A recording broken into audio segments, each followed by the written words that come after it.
فاطمه جان درود به شما، به برنامه خوش اومدید. سلام، صدای من میشنوید؟ بله خانم، رسا در خدمتیم، خوش آمدید. من از داخل نظام تماس میگیرم. بله. پدر من جزو یکی از عوامل نیروی سرکوبگره. میتونم بگم شما آقای رادان رو میشناسین؟ بله، با شوربختی نام منحوسش رو میشناسیم و قیافه چرکش رو دیدیم بارها. بله، من خیلی ترس و استرس دارم.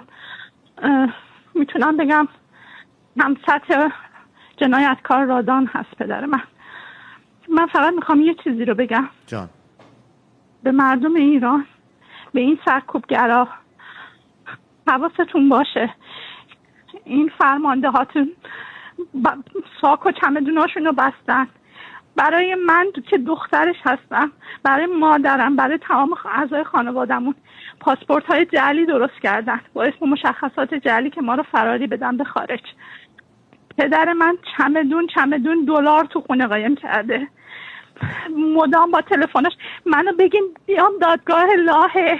من یه آدم زندم، شاهدم که چه جنایت های فقط پدر خود من کرده. فاطمه جان، الان دستور میده بکشین. من کجا بیام؟ من عکس دارم، فیلم دارم، مدارک دارم.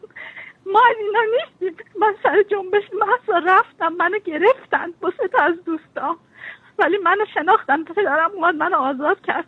تو همون خونه باتون به سر من شوکر زد به من. پدرت؟ باتون زد که من نرم، ولی دوستامو ول نکردم، به اونا تجاوز شد. ما این درد داره به کی بیایم بگیم بابا این لامصب پدرم، ولی من ازش متنفرم. ما اینا رو نمیخوایم. ما از خانواده ایناییم، ولی اینو دارن بچه هاشونم میکشن، سرکوب میکنن.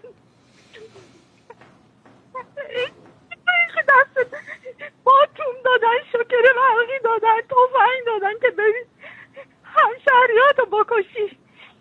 میدونی اینا تقریبا تو خودش اولین کسایی که فرار میکنن همینان. شما کجا میخواین جواب بدی؟ با کی جواب میخواین بدی؟ نکنید، همشهریاتون رو نکشید. من تلفنم میذارم رو خط، هر اطلاعاتی که بخواید، هر دادگاهی بخواید، پیش هر رئیس جمهوری بخواید، میگم اینا کیان، چه کارهای کثیفی که نکردن. از خونه شروع کردن، تجاوز کردن به بچه هاشون. میفهمید؟ میدونین ما خودمون چه دردی کشیدیم از این پدرهای سنگدل؟ به زور سرمون چادر کردن، نماز گفتن بخون، نماز شب بخون. من زایدم به اون اسلامشون. من هنوز محجبم به خاطر اجبار پدرم، مادرم. ما خودمون زجر کشیدیم. من اگه توانی داشتم اولین نفری بودم که اینو بکشم. من 2 بار خودکشی کردم ولی ناموفق بود. به خاطر مادرم نجاتم داد. نمیتونستم از بچه این ننگو تحمل کنم. اینا همه خانوادهشون مثل شبخانی نیستن، همه اونطوری با بچه هاشون رفتار نمی کنن. این نیروی سرکوبگر همین امروز اون باتومه تو بذار کنار، برو پیش مردم. من بچه اونام، من با اون نون حروم اون بزرگ شدم. شرم بر من. تو گناهی نداری دخترم، تو خودت قربانی و درود به شجاعتت. نیست، اگه بودم کاری میکردم، دستم خالی، من سنی ندارم. داری کاری میکنی، این همین تماست بزرگترین کاری بوده که انجام دادی. تو کار بزرگی، تو خیلی شجاعی. پادشاه ما رو نجات بده. اگه صدای منو میشنوی، همیشه به ما گفتن این خاندان بد بودن، ظلم بودن، ظالم بودن، ولی چشم باز کردم دیدم نه، واقعیت چیز دیگه است. ظلم بالا سرمه، گوشمه، پدرمه، مادرمه. بعد یه چیزی هم میخواستم بگم، اینا خیلی ریزش کردن، دارن مدام زنگ میزنن به فک و فامیل، التباس میکنن با دلارهای زیاد که بیاین جزو نیروی سرکوبگرشین، اعتراضات رو خاموش کنین. نمیان، میترسن، خیلی ریزش کردن. فاطمه از مردم ترسیدن؟ هوشیار باشین مردم. من دارم بهتون میگم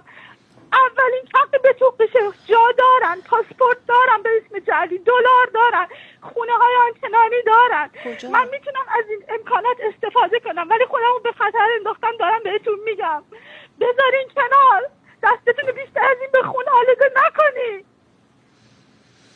فاطمه جانم تماس رو قطع نکن، اجازه بده من همکارانم پشت خط با تو باشن و اجازه بده منو اسمم فاطمه نیست.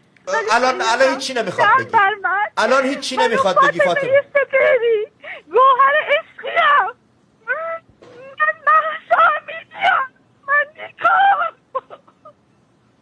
تو عزیز دلی، تو شجاعی، تو شیرزنی. تلفنی که کردم من شاید بدارم منو بکشه، شاید بفهمد، شاید نمیدونم، من هیچ امنیت جانی ندارم چون برام پیش اومد. من رفتم اعتراض کردم، پشت مهسا بودم، چرا اون دختر شهرستانی بود، مهمون ما بود، چرا کشتنش؟ منو گرفتم بردم خیابون وزارت اطلاعات وزرا. اگه بشناسید چه جاییه، با چه جور تحقیر با ما رفتار کردن. بعد که فهمیدم که منو آزاد کردن، دوستان به من گفتن خوشباله، اسم پدرت دادی آزادت کردن،